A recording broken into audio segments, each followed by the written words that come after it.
Assalamualaikum warahmatullahi wabarakatuh. Saya Ahmad Rizky Zakaria, diberi tugas UTS mata kuliah retorika untuk membuat video dakwah. Di sini saya mengambil materi tentang zina. Alasan saya mengambil materi ini karena di zaman sekarang banyak pemuda-pemuda yang berinteraksinya itu berlebihan dengan lawan jenis. Jadi saya mengambil materi ini untuk mengingatkan diri saya sendiri dan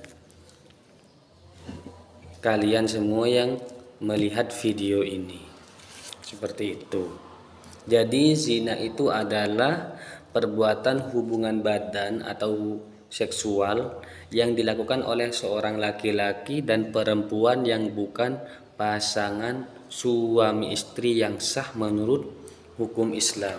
Jadi zina itu adalah suatu hubungan badan yang dilakukan oleh orang laki-laki dan orang perempuan yang tidak sah menurut agama atau bukan pasangan suami istri.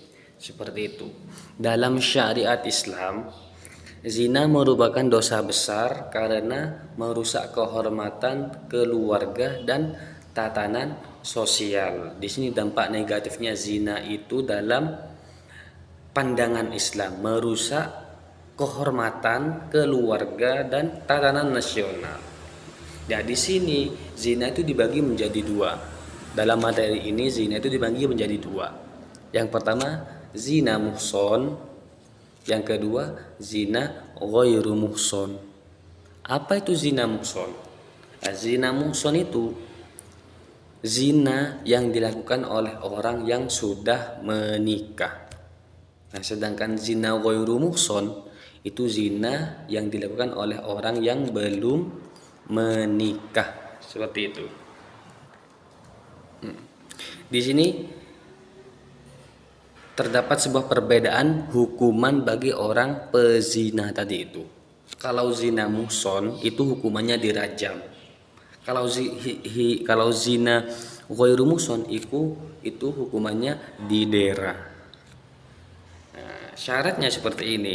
Hukuman dirajam syaratnya ialah harus berlaku untuk orang yang melakukan zina muhson. Yang kedua, berada pada wilayah hukum resmi. Dan yang ketiga, terdapat mahkamah syariah. Dan yang keempat, syarat bagi pelaku zina terpenuhi. Syaratnya apa ya tadi itu? Harus sudah menikah. Orang yang zina itu sudah menikah, seperti itu. Terus yang kelima, adanya 4 orang saksi yang adil atau pengakuan dari pelakunya sendiri. Meskipun tidak ada 4 orang saksinya, kalau orang yang melakukan zina itu ngaku, ini juga bisa dihukum rajam. Terus yang keempat, yang terakhir atau yang kelima, yang keenam atau yang terakhir, peristiwa terjadi pada wilayah hukum diperlakukan hukuman tersebut. Jadi kalau daerah Indonesia kan ini tidak diperlakukan kan, tidak diperlakukan hukuman seperti ini. Ini diberlaku di negara Arab. Kalau setahu saya itu di Arab. Kalau di Indonesia itu tidak berlaku hukuman yang seperti ini. Ini hukuman bagi orang yang zina muhson, yaitu zina orang yang berzina dalam keadaan sudah menikah. Dan yang kedua, hukuman bagi orang pezina ghairu muhson, yaitu hukuman dera. Syaratnya yang pertama berlaku untuk orang yang melakukan zina ghairu muhson. Dan yang kedua, orang yang melakukan zina sudah mukallaf, balik dan sehat. Nah, ini ingat, sudah mukallaf, balik dan sehat. Dan yang ketiga, tidak melakukannya tanpa adanya paksaan. Terus selanjutnya, mengetahui bahwa zina hukumnya haram.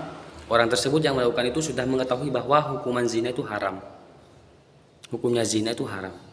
Terus selanjutnya terjadinya jima. Yang terakhir, zina benar-benar terbukti dilakukan. Nah, ini adalah 2 zina yang berbeda, tapi hukumannya juga berbeda. Seperti itu ya. Yang pertama zina muson dan yang kedua zina ghairu muson. Dan dampak negatif perbuatan zina yang pertama itu ialah mendapat murka Allah dan Rasulnya. Dampak negatifnya ini mendapat murka Allah dan Rasulnya. Dan yang kedua, menghancurkan masa depan, sebab anak yang lahir dari perzinaan tersebut tidak dapat dinasabkan pada bapaknya. Jadi anaknya itu, kalau orang yang zina itu sampai melahirkan, jadi anaknya itu tidak dinasabkan kepada bapaknya. Seperti itu. Dinasabkan kepada siapa? Dinasabkan kepada ibunya. Bapaknya itu tidak nyambung ke bapaknya nasabnya. Terus yang ketiga, merusak keturunan yang sah. Nih, merusak keturunan yang sah. Dan yang keempat, menimbulkan berbagai penyakit. Salah satunya AIDS. Ini atau AIDS. Ini penyakit, sebuah penyakit yang orang yang melakukan hubungan tersebut.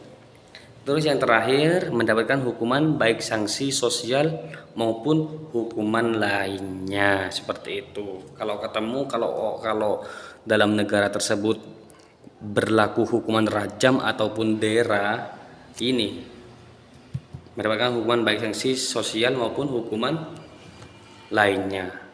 Kalau dalam negara tersebut berlaku hukuman rajam atau dera, orang yang berzina itu dihukum dengan hukuman itu. Seperti itu. Mungkin hanya ini yang dapat saya sampaikan, kurang lebihnya mohon maaf. Wassalamualaikum warahmatullahi wabarakatuh.